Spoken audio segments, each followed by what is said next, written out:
because there are news organizations that are making declarations about who's won the presidency and so forth. So I want to unravel this slowly but surely, because we live in a constitutional system, not a PR system, not a left-wing system, but a constitutional system.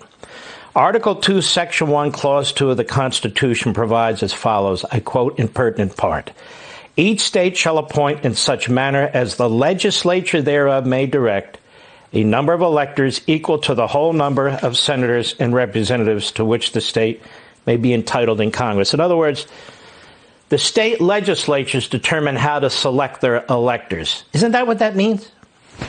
That's exactly what it means, Mark. And it got lost in the Pennsylvania shuffle. The founding generation sitting in Philadelphia undoubtedly thought, well, should we have the state Supreme Court make the determination?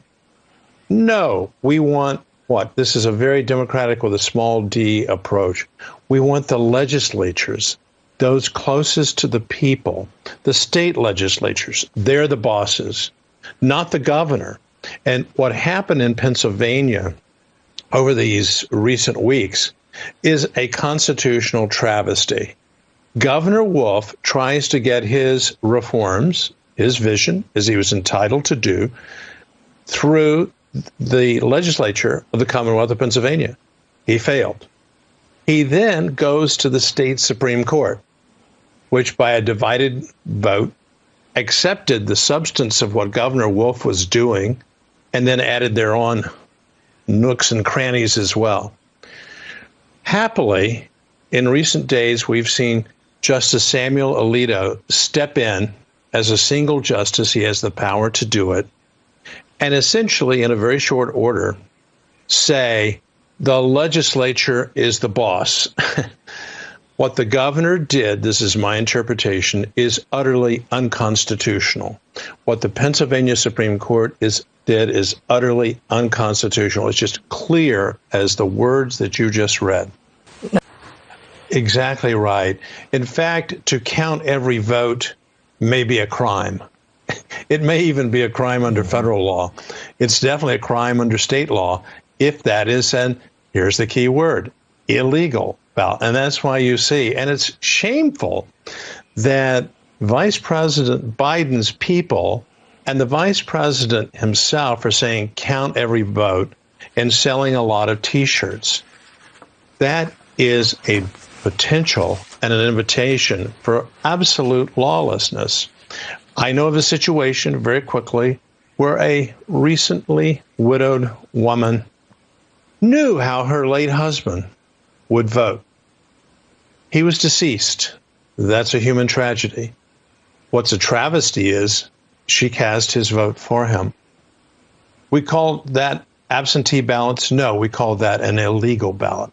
And they say count every legal vote, except, of course, they have, and there's widespread reporting on this, pushed the Republicans out while they're counting every legal vote in the city of Philadelphia. I'm told by the Speaker's office there, they have over 100,000 provisional ballots. You don't hand out provisional ballots like lollipops. There are, again, conditions for those. Right. I'm gravely concerned, Judge Starr, that what's happening here is all of the checks and safeguards that have been built into the electoral process by the Constitution, by state constitutions, and by state legislatures are being litigated away. You know, Donald Trump was selected president in 2016. We knew he had won. He wasn't actually selected at 2 a.m. or 3 a.m. the next morning, but we knew he had won because it was overwhelming. They're still counting votes now. They're still counting votes now because chaos seems to be the objective. The more chaos you can create, the more uncertainty you can create. The Democrats, Judge Starr, seem to want to vote earlier and earlier and count later and later. What's the point of that? Yeah. Both ways. Well, it doesn't bode well for confidence in the election process. Everyone uses the word integrity. I think on the Republican side, we're using it with every breath that we take. Can't we have honesty and transparency and openness and so forth? And I must say, I've been disappointed in some of the reporting that has gone about the process, willfully blinding themselves, some of the reporters, to the reality of what's happening before them.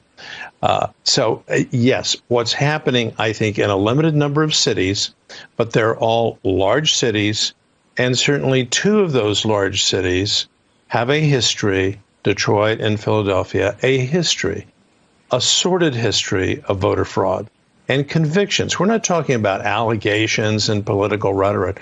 We're talking about the judicial process having resulted in criminal convictions, including, in times past, the sitting state Senate majority leader who hailed from Philadelphia went to jail because of voter fraud. So failing to insist on checks and balances, sunshine, please let the sunshine in, and that's in the form of these observers who have meaningful access. It's not access, right, Mark, if you're in the cavernous convention center and you really can't see 60 yards away what's going on. That's form over substance. The U.S. Supreme Court. So this matter presents itself to the United States Supreme Court. So in my mind, three things can happen. One, they don't take it up in full, even though I strongly feel they should. Hopefully there's 4 justices, as I understand it, that are required. Number two, Sam Alito, and hopefully a majority, will say, okay, those segregated votes, they were segregated out. Those are unconstitutional. Don't blame us. Don't blame the legislature. You can blame the governor, and you can blame your state court. Or number 3 that nobody's thinking about, and I don't particularly like it. The court could say, look, those segregated votes from our perspective are unconstitutional, but we're going to leave it to the United States Congress to determine whether they're unconstitutional or not, and the state legislature is free to send its own list of electors based on the original statutory election laws. We'll now know how many because they're segregating the votes. If, in fact, the President of the United States won under the existing law before it was changed by the state Supreme Court. In other words, there could be 2 sets of electors set, one certified by the governor, one certified by the legislature under the federal Constitution, and Congress can sort it out.